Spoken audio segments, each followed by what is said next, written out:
Ok, então vamos analisar isto.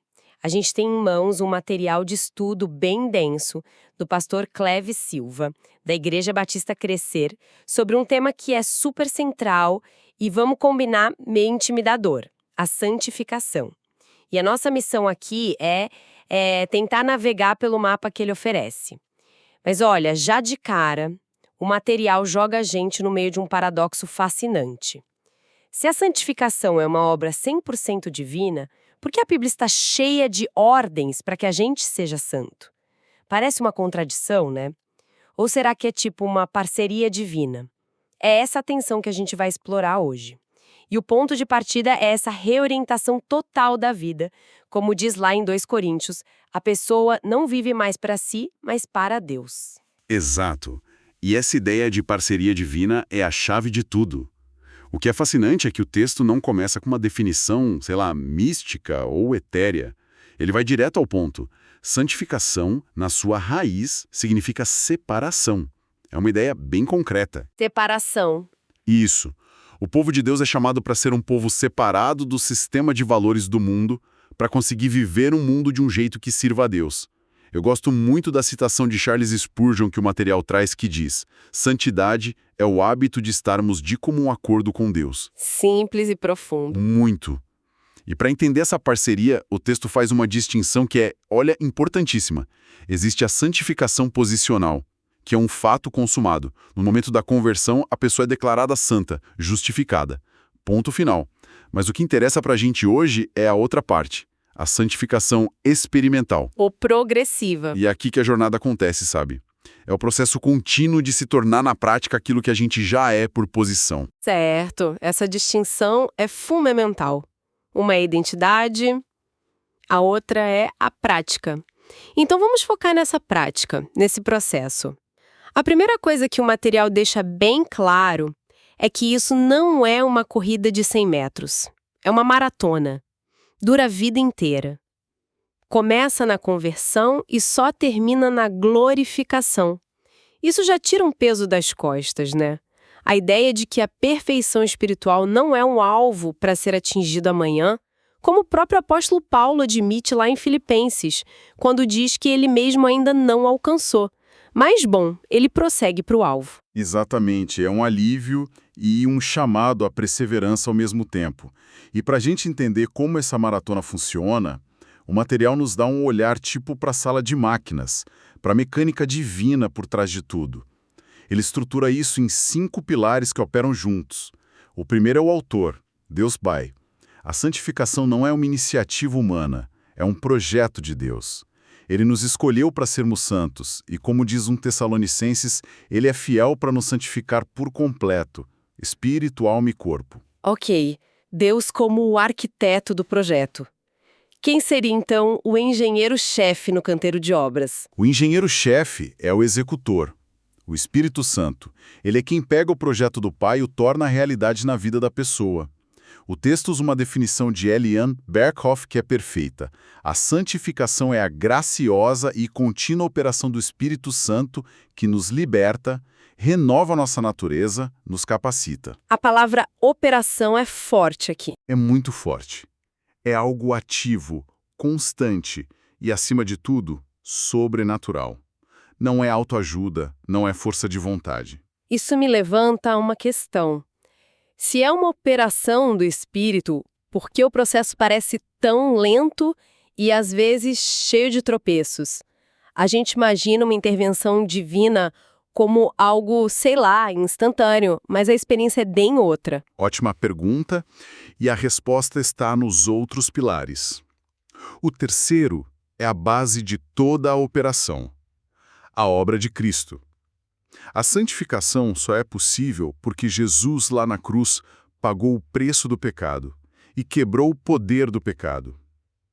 Como o texto aponta, fomos santificados pela oferta do corpo de Jesus Cristo.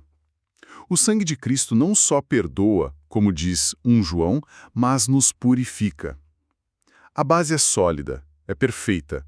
A lentidão está na aplicação, que envolve os próximos pilares. Que são? O quarto pilar é o instrumento, a palavra de Deus. O Espírito Santo não opera no vácuo, entende? A ferramenta principal que ele usa para nos moldar é a Bíblia. A oração de Jesus em João 17 é definitiva. Santifica-os na verdade. A tua palavra é a verdade. Então a palavra não é só um livro de regras. De jeito nenhum. Ela é um agente de transformação, vivo e eficaz. E o quinto pilar que nos conecta diretamente a isso é o meio. A fé. É pela fé que a gente se apropria de tudo isso. A fé ativa nossa conexão com a obra de Cristo e nos torna receptivos à ação do Espírito através da palavra. Sabe, o que me chama a atenção olhando esses 5 pilares juntos é que não tem uma hierarquia, tipo, a obra de Cristo é mais importante que a palavra. O autor parece apresentar isso como um ecossistema interligado. Deus é o autor, Cristo é a base, o Espírito é o executor, a palavra é o instrumento e a fé é o canal.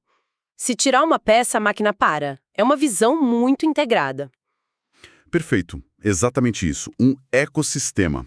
Não é um cardápio onde você escolhe o que te agrada mais. É um pacote completo, inseparável. E entender essa mecânica divina é o que prepara a gente para responder aquela grande pergunta que você fez no início. Se tudo isso é obra de Deus, qual é, afinal, o nosso papel? A gente só fica de braços cruzados, esperando a mágica acontecer? Aqui a coisa fica interessante de verdade, porque o material muda de tom. Ele sai da teologia e vai para a prática, e de um jeito bem direto. A santificação não é apresentada como uma opção para cristãos nível avançado, sabe? É um mandamento. A citação de Pedro, sede santos porque eu sou santo, é um imperativo. E Hebreus 12:14 joga ainda mais pesado. Sem santidade, ninguém verá o Senhor. Então, claramente, ficar de braços cruzados não é uma opção. De forma alguma. O texto argumenta que a soberania de Deus não anula a responsabilidade humana, ela a estabelece. É porque Deus está operando que nós podemos e devemos operar. E aqui o material usa uma analogia muito poderosa, a do vaso, de 2 Timóteo. Para um vaso ser útil para o seu dono, ele precisa estar limpo. E a frase do autor é tipo uma navalha. Deus jamais usará um vaso sujo para realizar a sua obra. Gosto muito dessa analogia do vaso. E o interessante é que um vaso não se limpa sozinho, né? Ele precisa ser lavado. Isso se conecta perfeitamente com a ideia de que, embora Deus faça a limpeza através do Espírito, nós temos a responsabilidade de nos submeter a esse processo, de nos deixar lavar, por assim dizer, de cooperar. E como é essa cooperação na prática? O material detalha essa cooperação em 4 atitudes bem práticas. A primeira é buscar o poder do Espírito.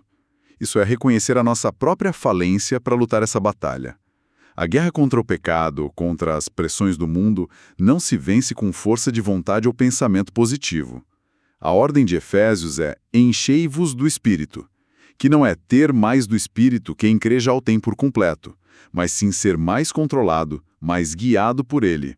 É uma rendição diária. E a segunda atitude, imagino que seja o canal para essa busca de poder, certo? Exatamente. A segunda é praticar a vida devocional. É o básico, o arroz com feijão da vida cristã, mas que é fundamental. É o uso disciplinado dos meios de graça, oração e leitura da palavra. É o vigiar e orai de Jesus. Não é um ritualismo, mas é o lugar onde a nossa dependência do Espírito se torna prática. É onde o vaso se coloca debaixo da água para ser limpo. Ok, então temos dependência do Espírito e disciplina devocional. Para muita gente, essas duas coisas parecem estar em tensão. Uma é sobre se render, a outra sobre se esforçar. Como o material harmoniza isso? Ele harmoniza mostrando que não são opostas, são duas faces da mesma moeda. O esforço da disciplina não é para produzir santidade, mas para nos manter no lugar onde o Espírito Santo opera a santidade. Eu me esforço para ler a Bíblia não para ganhar pontos com Deus, mas para que a palavra, que é o instrumento do Espírito, possa agir em mim. É um esforço para se manter conectado. Isso. Conectado à fonte de poder. E isso nos leva à terceira atitude, que é onde a batalha realmente acontece. Que é? Cuidar do mundo interior. Isso levanta a questão crucial sobre a origem do pecado. O material usa o diagnóstico do próprio Jesus em Marcos 7. O que contamina a pessoa não vem de fora, vem de dentro, vem do coração. A gente se preocupa muito com a aparência, com o comportamento externo, mas a raiz de tudo está na mente e no coração. Por isso a instrução de Romanos 12 é tão central. Transformai-vos pela renovação da vossa mente. A luta de verdade não é contra ações, mas contra padrões de pensamento, desejos, intenções.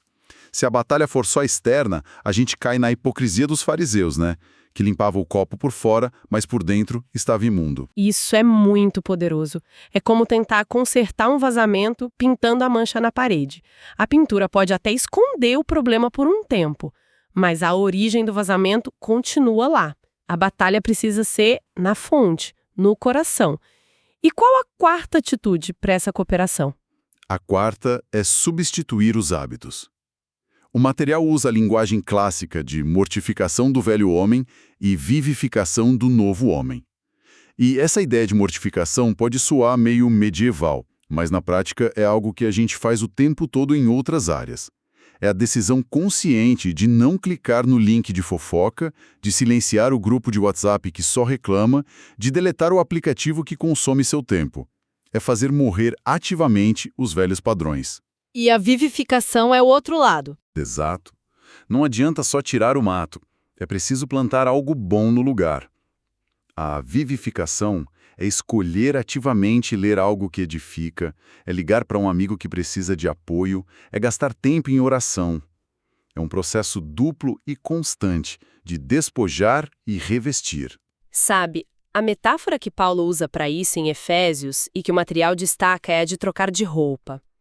Eu já ouvi isso muitas vezes, mas o jeito que o autor conecta isso com a renovação da mente me fez enxergar de um jeito novo. Não é só mudar o comportamento externo, como quem troca de camisa. É como se a mente fosse a costureira que cria a roupa nova por dentro, com o tecido da palavra, antes mesmo da gente vestir do lado de fora. A mudança externa é só uma consequência. Precisamente, é uma mudança de guarda-roupa existencial. Você não está mais tentando remendar a roupa velha e suja do velho homem. Você recebeu um guarda-roupa inteiro, novo, feito sob medida por Deus, e a sua tarefa diária é simplesmente escolher vestir a roupa que corresponde à sua nova identidade. É andar de acordo com a nova natureza. Então, o que tudo isso significa quando a gente junta as peças? Voltando ao paradoxo do início, a soberania de Deus e a responsabilidade humana não são uma contradição. O que o material nos mostra é que elas são uma dança. Deus conduz, Ele provê a música, o salão, a força. Mas nós precisamos escolher nos levantar e dançar com Ele. Uma ótima forma de colocar. A iniciativa, o poder e o resultado final são 100% de Deus. A nossa participação, nossa cooperação, nosso esforço são 100% exigidos de nós. As duas verdades caminham juntas. E o material conclui com uma frase que estava num adesivo de carro, mas que resume essa dinâmica perfeitamente. Não sou mais um pecador lutando para ser santo. Sou um santo lutando contra o pecado. A identidade mudou. A luta continua, mas a posição, o status é outro. É por isso que o autor afirma que um discípulo que não busca a santificação é uma contradição. E a frase final dele é um soco no estômago. A busca pela santificação é o lado visível da conversão. E essa afirmação final é o ponto que nos deixa com uma reflexão, assim, inevitável. Se o material está correto ao dizer que a busca pela santificação é o lado visível da conversão, a evidência externa de uma realidade interna, isso nos leva a uma questão mais profunda e talvez desconfortável. O que a gente deve pensar sobre uma ausência prolongada, deliberada e impenitente dessa busca na vida de alguém? Como isso poderia nos forçar a reexaminar o que a gente entende pela própria natureza da conversão inicial? Não é sobre julgar os outros, mas sobre uma autoavaliação bem honesta, sabe?